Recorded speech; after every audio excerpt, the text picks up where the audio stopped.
सभी साथियों को राम राम। स्वागत है आप सभी का GK GS by Harish Bhardwaj official YouTube channel के अंदर। आप सभी जानते हैं एनिमल हस्बेंड्री की जो है शुरुआत हो चुकी है। इसका जो पहला पार्ट है वो मैं करवा चुका हूं। कल इसका पहला पार्ट जो है मॉर्निंग में 7:45 PM पर आ गया था।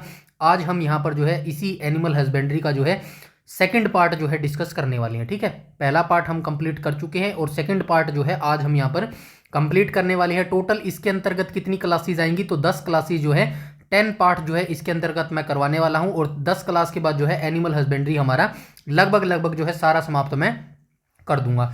आज हम जो है कौन कौन से टॉपिक पढ़ने वाले हैं, एक तो जो है प्रबंधन पढ़ने वाले हैं। ठीक है, एक तो हम प्रबंधन पढ़ने वाले हैं पशुओं का कि भाई प्रबंधन क्या होता है, प्रबंधन पशुओं का प्रबंधन कैसे किया जाता है, पशु की जो खुराक होती है वो कैसे मेंटेन की जानी चाहिए, पशुओं में जो है कमजोरी नहीं आनी चाहिए। ठीक है, दूसरी हम क्या बात करेंगे, दूसरी हम मध चक्र की बात करेंगे। ठीक है, मध चक्र क्या होता है, प्रजनन काल होता है। ठीक है, प्रजनन काल की एक टेबल मैंने बना ली है नीचे, उसी टेबल से हम सारे पशुओं के बारे में जान लेंगे कि भाई गाय का, भैंस का, भेड़ का, बकरी का जो मध चक्र होता है ना, यानी कि जो प्रजनन काल होता है, उसके बारे में जितनी भी इंपॉर्टेंट जानकारी होंगी वो सारी हम टेबल के माध्यम से जो है जान लेंगे। तो चलिए आज के वीडियो सेशन की हम शुरुआत कर लेते हैं बिना किसी टाइम वेस्ट के। ठीक है, तो यहाँ पे सामान्य प्रबंधन में क्या कहा गया है, तो सामान्य प्रबंधन के बारे में थोड़ी सी डेफिनेशन वगैरह दी होगी, आइए इसको हम देख लेते हैं। पशुओं की सामान्य देखभाल, प्रबंधन का मतलब क्या होता है, प्रबंध करना, किसी की जो है देखभाल करना। प्रबंधन का शब्द का मतलब है किसी चीज की आप देखभाल कर रहे हैं। तो पशुओं की सामान्य देखभाल कैसे होती है, पशुओं को उचित मात्रा में चारा न मिलना, यह चारा आएगा ये चारा, ठीक है, चारा न मिलना और उनकी देखभाल न करना, इससे पशुओं का स्वास्थ्य जो है गिर जाता है। नॉर्मल सी बात है यार, अगर आप पशु को समय पर खाना नहीं देंगे, आप खुद के ऊपर लेके देखिएगा, अब अगर आप टाइम से खाएंगे नहीं, टाइम से पिएंगे नहीं, टाइम से सोएंगे नहीं, तो क्या होगा, आपका जो स्वास्थ्य है वो बिगड़ना जो है शुरू हो जाएगा। सेम प्रोसेस जो है एनिमल के अंतर्गत भी होती है। एनिमल को अगर आप समय से जो है चारा नहीं देंगे, उसकी जो है देखभाल नहीं करेंगे, उसकी जो है मतलब उसका स्वास्थ्य देखभाल नहीं करेंगे, तो उसकी जो तबीयत है वो बिगड़ने लग जाएगी और उनके उत्पादन क्षमता में भी कमी आ जाती है। मतलब अगर जाहिर सी बात है यार, किसी की अगर खाने पीने में अगर आप कोताही बरतेंगे यानी कि लापरवाही बरतेंगे, तो उसके जो दूध है उसमें भी उत्पादन में कमी आ जाएगी, उसके स्वास्थ्य में भी कमी आ जाएगी। नॉर्मल सी ये चीज़ें हैं। ठीक है, इसके बाद क्या लिखा गया है, उत्पादन में वृद्धि करने के लिए आवश्यक है, मतलब अगर आप किसी पशु के दूध में उत्पादन करना चाहते हैं, किसी पशु का दूध बढ़ाना चाहते हैं या फिर पशु का जो स्वास्थ्य है वो अच्छा करना चाहते हैं, तो आपको क्या करना चाहिए, पशु की अच्छी प्रकार से देखभाल करनी चाहिए। देखभाल से क्या मतलब है, पशु को डेली जो है एक समय में नहलाना चाहिए, पशु की जो है समय समय पर अगर कोई छोटी मोटी बीमारी हो जाती है तो तुरंत उसका जो है इलाज करना चाहिए। समय समय पर उसकी जो खुराक है उसमें आपको चेंजेस करते रहने होंगे कि भाई पशु को क्या अच्छा लगता है, मतलब डाइट के हिसाब से वो समय समय पर आपको जो है देखते रहना होगा। यही जो है पशुओं का प्रबंधन होता है। ठीक है, समझ गए। आइए चलते हैं नेक्स्ट पे। नेक्स्ट में यहाँ पर क्या बोला गया है, नेक्स्ट में यहाँ पे बोला गया दुग्ध दोहन के सिद्धांत। मतलब दुग्ध दोहन का मतलब क्या है, गाय या भैंस जो भी होता है ना, उसके दुग्ध दोहन के सिद्धांत का क्या मतलब है। गाय के 4 थन होते हैं, आप सभी जानते हैं गाय भैंस के 4 थन होते हैं। प्रत्येक थन में एक थन नलिका और एक थन सिस्टर्न होता है। ठीक है, थन के भीतर थन सिस्टर्न ग्रंथि सिस्टर्न में खुलता है। ग्रंथि सिस्टर्न गोल अंडाकार अथवा अनियमित आकार का रिक्त स्थान होता है। एक ग्रंथि सिस्टर्न में 500 से 600 ग्राम दूध एकत्रित करने की जो है क्षमता होता है। ये डायरेक्ट आपसे पूछा जा सकता है, एक ग्रंथि सिस्टर्न में जो है कितने ग्राम दूध एकत्रित करने की जो है क्षमता होती है, तो 500 से 600 ग्राम जो है दूध इकट्ठा जो है करने की इसके अंतर्गत क्षमता होती है। प्रत्येक ग्रंथि में सिस्टर्न में 12 से 50 तक दूध नलिकाएं आकर खुलती हैं। प्रत्येक दूध नलिका छोटी छोटी बहुत सी नलिकाओं में जो है विभाजित होती है। इन छोटी नलिकाओं के सिरे पर एक लोब्यूल होता है, जिसे लोब्यूल में बहुत सी एल्बियोई होती है जिनमें दूध बनता है। तो दूध से रिलेटेड एक ये छोटी सी फैक्चुअल डाटा था, इसको आप थोड़ा सा देख लेना कि भाई नॉर्मली जो दूध दोहन के सिद्धांत होते हैं गाय या फिर भैंस में, उसमें ग्रंथि होती है सिस्टर्न नाम की, इसी में जो है दूध बनता है। और प्रत्येक ग्रंथि में, मतलब प्रत्येक जो ग्रंथि होती है उसमें 12 से 50 तक दूध नलिकाएं आकर खुलती हैं, और प्रत्येक जो दूध नलिकाएं होती है उनमें जो है बहुत सारी नलिकाओं में जो है वो विभाजित होती है, ठीक है। और एक ग्रंथि सिस्टर्न में जो है कितनी दूध की मात्रा एकत्रित होती है, यानी कि क्षमता होती है, तो 500 से 600 ग्राम जो है दूध एकत्रित करने की जो है ये क्षमता होती है, ठीक है। आई होप यहां तक आप समझ गए होंगे। इसके बाद हम चलते हैं आगे। आगे यहां पे क्या लिखा गया है, दुग्ध दोहन की विधियां लिखी गई है, मतलब दूध दोहन जो है कौन कौन सी विधियों के द्वारा की जाता है। तो आप सभी जानते हैं मशीनों के द्वारा भी आजकल जो है दूध निकाला जाता है, ठीक है। मशीनों के द्वारा कैसे भाई, फॉर्मली आप जो है विदेशों में देखेंगे ना, जैसे कि अमेरिका हो गया, जो भी अदर कंट्री हैं, यहां पर जो है नॉर्मली जो गायों का दूध है ना, वो किसके द्वारा निकाला जाता है, मशीनों के द्वारा निकाला जाता है। हालांकि कुछ कुछ एरियो में हमारे भारत में भी ये चीजें स्टार्ट हो गई है, लेकिन अभी भी जो व्यापक पैमाना होता है ना, जो बड़ा पैमाना है, वहां पर जो है भारत में व्यापक पैमाने पर जो दूध दोहन की क्रिया है वो किसके द्वारा की जाती है, हाथों के द्वारा की जाती है, ठीक है, हाथों के द्वारा की जाती है। अब इससे क्या मतलब होता है, मशीनों से दूध दोहन के जो है आप सभी जानते हैं एक सिक्के के दो पहलू हैं, कि कोई भी अगर चीज़ है ना तो उसके फायदे भी होंगे और नुकसान भी होंगे। अब मशीनों के द्वारा फायदा क्या होता है, मशीनों के द्वारा फायदा ये होता है कि भाई जो है थोड़ा सा भी जो है वो दूध थन में नहीं रखता है, सारा दूध निकाल लेता है। और ये जो प्रोसेस होती है ये बिल्कुल फास्ट प्रोसेस होती है। आप सभी जानते हैं मशीन जो है फटाफट दूध निकाल देती है। लेकिन इसका नुकसान क्या होता है कि भाई अगर समय से ये मशीन ना हटाई जाए ना, मतलब कि जैसे पशु का जो दूध निकल गया फिर भी ये मशीन लगी रहेगी ना, तो ये क्या निकाल देगी, ये खून निकाल देगी थनों से, ठीक है। ये जो भैंस या फिर गाय है ना, उसके थनों से खून भी निकाल सकती है अगर समय पर ये मशीन नहीं हटाई गई, ठीक है। ये इसका नुकसान होता है। और हाथों से भाई फायदे नुकसान आप सभी जानते हैं। भाई नुकसान थोड़ा सा ये होता है, जो साफ हाथ से ना करें ना तो जो कीटाणु वगैरह है वो भैंसों के थनों में जो है जा सकते हैं, जिससे बैक्टीरिया वगैरह भैंसों को लग सकता है। ये छोटी सी जो चीजें हैं आपको याद रखनी चाहिए। उसके बाद मशीनों के द्वारा जो है दूध दोहन किया जाता है, हाथों के द्वारा दूध किया जाता है, अंगूठा दबाकर भी जो है ये विधि है, इसके द्वारा दूध निकाला जाता है, और पूर्ण हस्त दोहन विधि के द्वारा भी जो है दूध निकाला जाता है। ये चार विधियों के द्वारा जो है दूध दोहन की जो है विधियां ये यहां पर बताई गई हैं, ठीक है। आइए चलते हैं नेक्स्ट पे।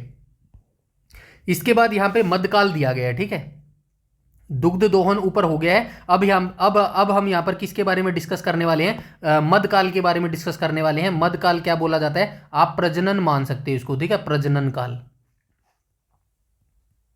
ठीक है, प्रजनन काल इसको बोला जाता है। आइए इसके बारे में थोड़ा सा हम जान लेते हैं, इसकी डेफिनेशन जान लेते हैं। प्रजनन काल या फिर मध्यकाल की क्या डेफिनेशन होती है, यह वह अवधि है जिसमें जो मादा पशु है ना वो नर के साथ जो है संभोग की इच्छा होती है। मादा को ताव, गर्मी या पाली में आना भी कहते हैं। ये स्थानीय नाम है भाई, याद रखना। जो हरियाणा या फिर जो यूपी या राजस्थान की जो लोकल लैंग्वेज है ना, उसमें क्या बोलते हैं, जो मादा पशु होता है ना वो क्या होता है, वो ताव में आ जाता है, ठीक है, वो गर्मी में आ जाता है, या फिर पाली में आना। ये स्थानीय भाषा में जो है बोला जाता है मध्यकाल को, ठीक है। ये स्थानीय लोकल लैंग्वेज आप याद रखना। मध्यकाल के बारे में आप समझ गए होंगे। यह वह अवधि होती है जिसमें मादा पशु जो है उसकी इच्छा होती है संभोग करने की नर पशु के साथ में, ठीक है, समझ गए होंगे। चलते हैं नेक्स्ट पे। आइए इसके बाद मैंने यहाँ पे एक टेबल बना दिया, टेबल से हम जो है सारे पशुओं के बारे में जान लेंगे, ठीक है। विभिन्न पशुओं में जो है मध्यकाल की जो है अलग अलग जो है तारीखें जो है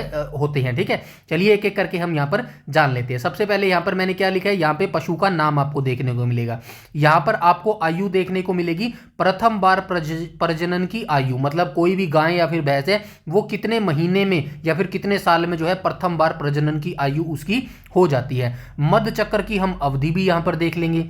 उसके बाद मध्यकाल की अवधि देख लेंगे, मध्य चक्र और मध्यकाल दोनों की अवधि देख लेंगे।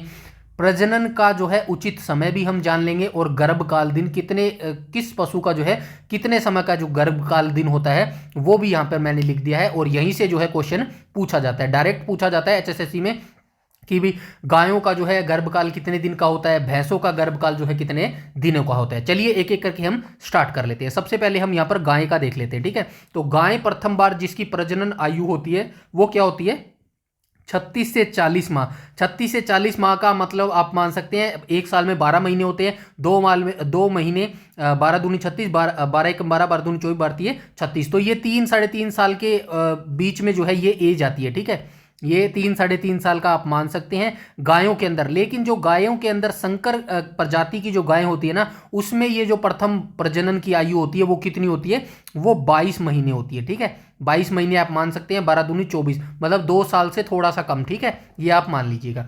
अब गायों के अंतर्गत जो है मध्य चक्र की अवधि देखें तो कितने दिन की होती है, 21 दिन की जो है ये मध्य चक्र की अवधि होती है। मध्यकाल की अवधि की बात करें तो 10 से 24 घंटे होता है। और प्रजनन का उचित समय बात करें तो मध्यकाल के अंतिम 8 घंटे, जो मध्यकाल होता है ना, यहाँ पे ये लिखा है ना 10 से 24 घंटे, तो इसके जो अंतिम 8 घंटे होते हैं ना, उस समय जो है प्रजनन का उचित समय होता है गायों के लिए। और गर्भकाल दिनों की बात करूं तो गायों का गर्भकाल कितना दिन का होता है, तो 281 दिन का जो है ये गायों का गर्भकाल दिन होता है। ठीक है, इसके बाद हम आगे देख लेते हैं, भैंसों के बारे में हम जान लेते हैं। भैंस इंपॉर्टेंट है, हरियाणा से रिलेटेड आप सभी जानते हैं, 1-1 लाख की आजकल जो है भैंसें मिलती हैं। मुर्रा नस्ल की जो भैंस सबसे बेस्ट होती है हरियाणा में, और हरियाणा में मुर्रा भैंसों को क्या बोला जाता है, ब्लैक गोल्ड बोला जाता है। ठीक है, यहाँ पे लिख देता हूं ब्लैक गोल्ड।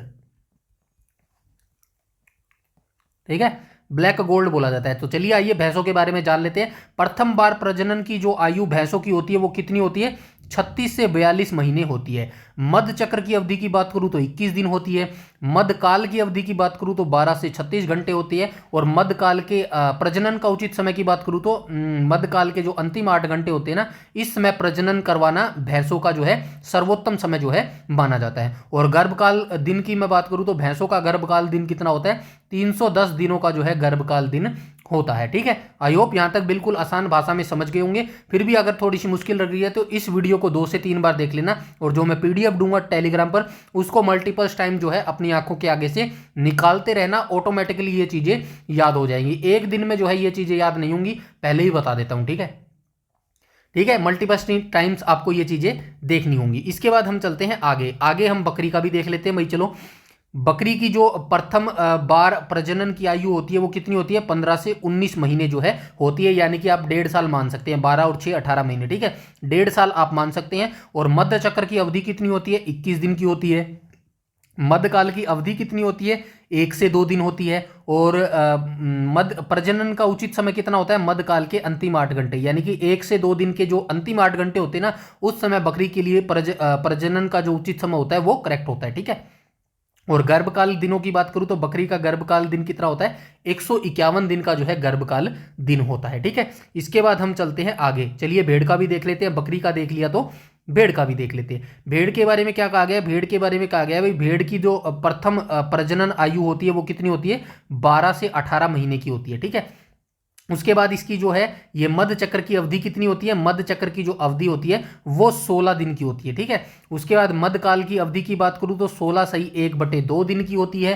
प्रजनन का उचित समय की बात करूं तो मध्यकाल की अंतिम 8 घंटे होती है। और गर्भकाल दिन की बात करूं तो भेड़ों का जो गर्भकाल दिन होता है वो 147 दिन का होता है। ठीक है, इसके बाद हम चलते हैं आगे। आगे कुछ नहीं दिया गया, ये पीडीएफ में 4 ही प्रकार के जानवर दिए गए थे, गाय भैंस बकरी भेड़। ठीक है, बाकी अगर आएंगे तो आगे मैं वो भी आपको करवा दूंगा। इंपॉर्टेंट जितना मुझे आपको लगेगा ना, उतना मैं आपको सारा यहाँ पर देता हुआ चलूंगा। ठीक है, 10 वीडियो के अंतर्गत डोंट वरी, सब कुछ मैं आपका जो है यहाँ पर क्लियर करता हुआ चलूंगा। जैसे कि मुझे पता है इंपॉर्टेंट आप क्या सोचने की कोशिश कर रहे हैं, आप चाह रहे हैं कि बस मुझे नस्लें करवा दें और रोग करवा दे। डोंट वरी, ये सारी चीजें भी होंगे, और इन चीजों को भी मैं काफी डिटेलिंग से कराऊंगा। हर पशु की नस्ल हम देखेंगे और हर पशु में लगने वाला रोग भी हम देखने वाले। थोड़ा सा पेशेंस बनाई रखिएगा, सारी चीजें यहां पर होने वाली है। ठीक है, इसके बाद हम चलते हैं आगे। अब हम कुछ महत्वपूर्ण बिंदुओं के बारे में बात कर लेते हैं। ठीक है, जो अभी हमने पढ़ा है ना, उसी का एक ओवरव्यू ले लेते हैं और इसी को जो है महत्वपूर्ण बिंदुओं के बारे में जान लेते हैं। तो फर्स्ट पॉइंट में क्या बोला गया, गाय के अयन में एकत्रित दूध को थनों द्वारा बाहर निकालने की क्रिया को ही गोदोहन बोला जाता है। अभी हमने ऊपर देखा है ना भाई, गोदोहन यानी कि गाय के दुग्ध दोहन को जो है कितनी विधियों से किया जाता है। अभी हमने देखा मशीनों के द्वारा भी दुग्ध दोहन किया जाता है, हाथों के द्वारा भी दुग्ध दोहन किया जाता है, अंगूठों के द्वारा भी दुग्ध दोहन किया जाता है। तो वही चीज जो है यहाँ पे शॉर्ट पॉइंट में लिख दी गई है। ठीक है, सेकंड पॉइंट में क्या बोल रहा है, दुग्ध दोहन कार्य शीघ्र औसतन 5 मिनट में जो है पूरा कर लेना चाहिए। इसीलिए जो है बाहरी जो विदेश होती है ना, वहां पर मशीनों का प्रयोग किया जाता है, क्योंकि भाई अगर आप हाथ से दूध निकालेंगे पशु का तो जाहिर सी बात है उसमें हाथ भी थकेंगे, आपके हाथ थकेंगे तो आप जो है स्लो हो जाएगी आपकी स्पीड। और जो है औसतन समय यहाँ पर क्या दिया गया है, 5 मिनट का जो है औसतन समय दिया गया है, यानी कि 5 मिनट के अंतर्गत जो है आपको पूरे पशु का जो है दूध निकाल लेना चाहिए। ठीक है, इसके बाद हम चलते हैं आगे। थर्ड पॉइंट में क्या बोला गया है, तो थर्ड पॉइंट में बोला गया है हाथों द्वारा दूध निकालने की 3 विधियां होती है। ठीक है, हाथों के द्वारा निकालने की 3 विधियां होती है, मैं ऊपर आपको बता के आ रहा हूं। चुटकी द्वारा भी दूध निकाला जाता है, अंगूठा दबाकर भी दूध निकाला जाता है, और पूर्ण हस्त दोहन के द्वारा भी जो है दूध निकाला जाता है। ठीक है, ये हाथों के द्वारा निकालने वाली 3 विधियां हैं भाई, याद रखना। ठीक है, ठीक है, इसके बाद हम चलते हैं नेक्स्ट पॉइंट 4 पर। 4 में क्या लिखा गया है, मादा पशुओं में मद चक्र का बंद हो जाना, पेट का आकार बढ़ना, शरीर में शिथिलता आना, शरीर का भार बढ़ना, अयन के आकार बढ़ना, थनों का फूल जाना एवं दूध उत्पादन घटना व बंद होना आदि पशु में गर्भावस्था के जो है लक्षण होते हैं। गर्भावस्था का मतलब क्या होता है, मतलब जब पशु ब्याने वाला हो ना, ब्याने का तो मतलब समझ रहा होगा ना, जो बच्चे गांव के हैं वो मोस्टली मेरी लैंग्वेज जो है समझ रहे होंगे, इन बच्चों को पता भी होता है। मतलब ऐसा नहीं है कि शहरी बच्चों को जो है नहीं पता होता, मतलब कुछ ऐसे बच्चे होते हैं जो बिल्कुल ही शहरी में रहे हों, उनको जो है इन चीज़ों के बारे में थोड़ा सा कम पता होता है। ब्याने का मतलब क्या होता है, ब्याने का मतलब होता है भाई जब पशु होता है ना वो नए बच्चे को जन्म देती है ना, उससे पहले क्या होता है, तो ब्याने से पहले क्या होता है, मादा पशु में जो है मद चक्र जो है बंद हो जाता है। ठीक है, यहाँ पे बता देता हूँ, बंद चक्र हो जाता है, पेट का आकार बढ़ने लगता है। अब जाहिर सी बात है भाई, पेट में उसके अगर बच्चा होगा तो पेट का आकार तो बढ़ेगा, शरीर में जो है शिथिलता आने लगती है, शरीर का भार भी बढ़ने लगता है, अयन के आकार बढ़ना है, थनों का फूल जाना, मतलब दूध जो है भर जाता है, थन जो होते हैं ना वो दूध से भर जाते हैं तो मोटे मोटे हो जाते हैं, एवं दूध उत्पादन घटने लगता है या फिर बंद होने लगता है, आदि सारी सिचुएशंस जितनी भी होती हैं ये गर्भावस्था के सिम्टम्स होती हैं। ठीक है, इनसे पता चल सकता है कि भाई जो गाय या फिर भैंस है ये जो है गर्भावस्था में आ चुकी है। ठीक है, आई होप अब आप समझ गए होंगे। ठीक है, इसके बाद हम चलते हैं नेक्स्ट पॉइंट नंबर 5 पर। पॉइंट नंबर 5 में क्या बोला गया, पॉइंट नंबर 5 में बोला गया प्रसव के निम्न लक्षण होते हैं। तो प्रसव के जो है निम्न सिम्टम्स होते हैं, आइए देख लेते हैं। प्रसव के पूर्व, ठीक है, यहां पे क्या लिखा गया, कोई नहीं, एक सेकंड। प्रसव के जो पूर्व पहले योनि से एक चिकना तथा लार के समान लिस लिसा जो है पदार्थ निकलना प्रारंभ हो जाता है। बेचैनी के कारण कभी उठना कभी बैठना शुरू हो जाता है। पशु के पुट्ठे ढीले पड़कर जो है धस जाते हैं। तो ये कब की प्रोसेस बता रहा है, तो ये तब की प्रोसेस बता रहा है, मतलब उस सिचुएशन है जब पशु ब्याने वाला होता है ना, बिल्कुल ऐसे लग रहा है कि भाई अब पशु ब्याने वाला है, 5 से 10 मिनट में जो है पशु ब्याने वाला है। ब्याने वाले का मतलब कि भाई पशु का जो है बच्चा आने वाला है। तो इस सिचुएशन में पशु के साथ क्या क्या कंडीशंस होनी स्टार्ट हो जाएंगी, तो ये सारी कंडीशंस जो है पशु के साथ होनी स्टार्ट हो जाएंगी। ठीक है, ये सारी बेसिक जानकारी आपको होनी चाहिए। मैं आपको यहाँ पर वेटरनरी सर्जन नहीं बनाना चाहता, लेकिन बेसिक नॉलेज आपको होनी चाहिए, क्योंकि हम हरियाणा से आते हैं भाई बच्चे, ये सारी चीज़ें हमने देखी भी हुई हैं। ठीक है, इसीलिए हमें सारी चीज़ों के बारे में पता होना चाहिए। देखिए, स्टडी का मतलब एकमात्र ये नहीं है कि आपका सिलेक्शन लेना ही मोटिव है, ये तो है ही, क्योंकि ये आज के समय की ज़रूरत बन चुकी है। सिलेक्शन लेना सरकारी नौकरी ना, जो हमारा ये हरियाणा और ये हिंदी बेल्ट वाला राज्य है, यहाँ पे एक जो है समस्या बन चुकी है कि भाई सरकारी नौकरी नहीं है तो उसको जो है थोड़ी सी अच्छी तरीके से नहीं देखा जाता। लेकिन स्टडी का मतलब ये नहीं है कि आपका सिलेक्शन होना है, स्टडी का मतलब ये है आपके दिमाग को एक्सप्लोर करना, आपकी जानकारी को एक्सप्लोर करना, हर चीज़ के बारे में जो है आपको पता होना चाहिए। ठीक है, स्टडी का ये मतलब होता है। चलिए हम चलते हैं आगे।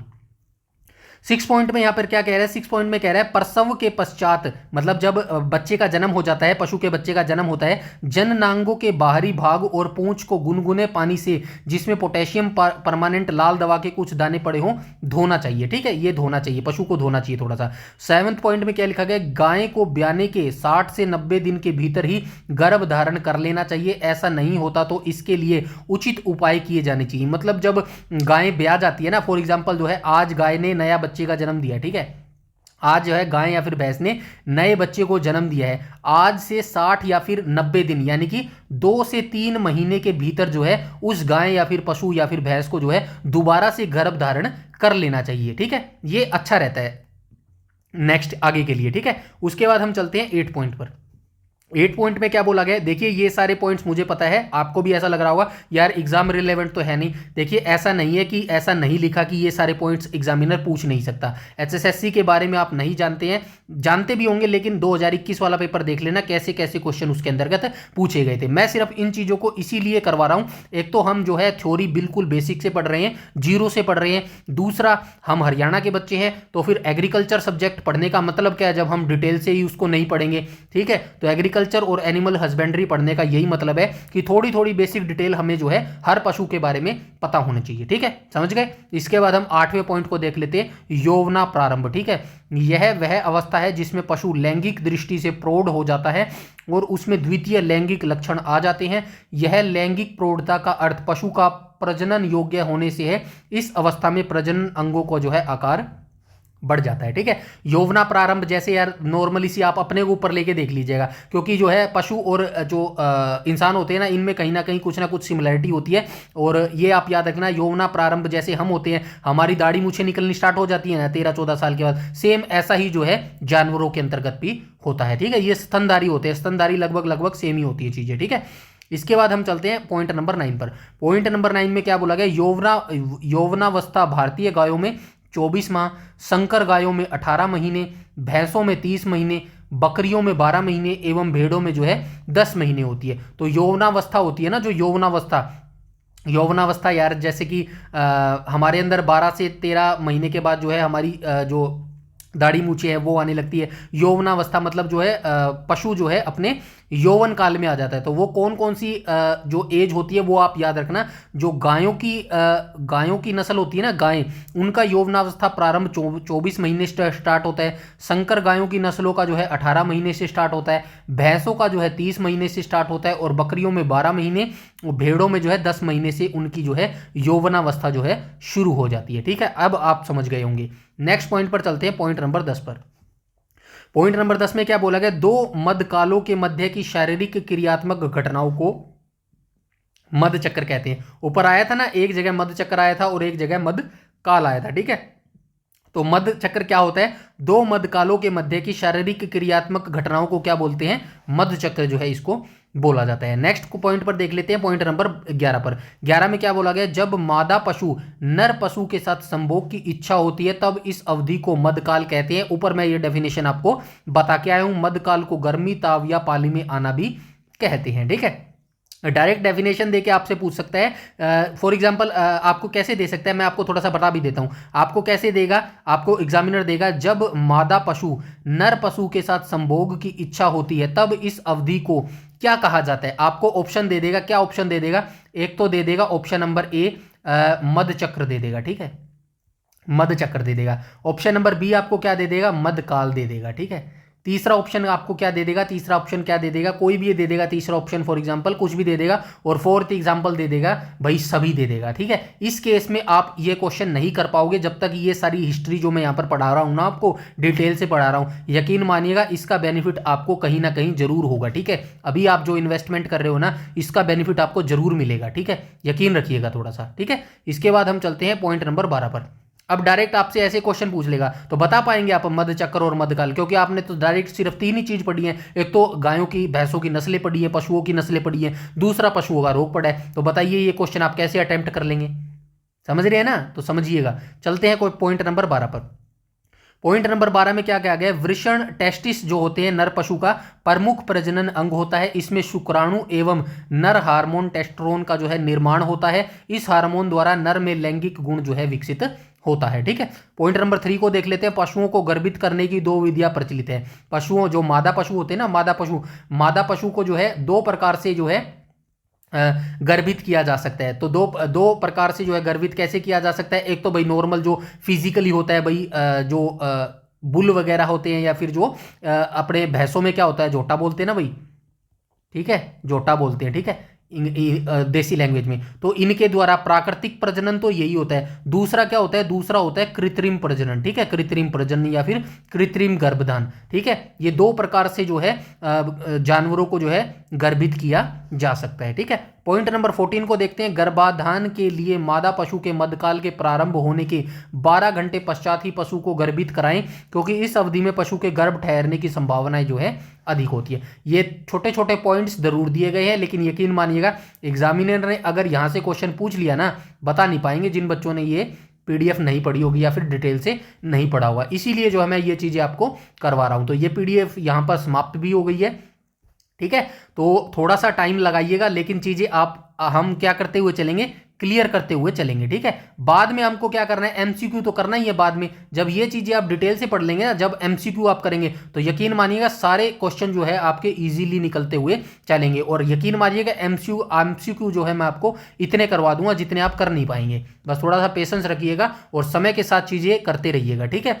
समय का काम है, नियति का काम है बदलते रहना, इसीलिए जो है बस आप करते रहिएगा। जितना मैं करवा रहा हूं इतना तो कर ही लीजिएगा, ठीक है। मैं ये नहीं कहता सिर्फ मेरे से ही पढ़ो, ठीक है, कहीं से भी पढ़ लो, सिलेक्शन लेना है हमें, बस काम इतना है हमारा 2026 में सिलेक्शन चाहिए, ठीक है। बस आधा घंटा मेरी वीडियो को देख लेना, उसके बाद 15 या 20 दिनों के बाद खुद आपको फर्क मिल जाएगा कि इस वीडियो चैनल से आपको जो है नॉलेज मिल रही है या फिर नहीं मिल रही है, ठीक है। तो ये आज का हमारा जो सेकंड लेक्चर था वो हमने कंप्लीट कर लिया है। इसके बाद थर्ड लेक्चर हम नेक्स्ट सैटरडे को करेंगे। तो अपनी तैयारी करते रहिएगा, लगातार तैयारी करते रहिएगा। कोई भी डाउट, क्वेरी या सजेशन है तो आप कमेंट सेक्शन में कमेंट करके बता सकते हैं। बस मेरी मोटिवेशन के लिए वीडियो को ज़्यादा से ज़्यादा लाइक कर दीजिएगा और शेयर कर दीजिएगा, और चैनल पर पहली बार विजिट कर रहे हो तो चैनल को सब्सक्राइब कर लीजिएगा और बेल आइकन बटन को टैप कर लीजिएगा, ताकि समय पर आपको सारी नोटिफिकेशन मिलती रहे। इस वीडियो में इतना ही, तब तक के लिए धन्यवाद।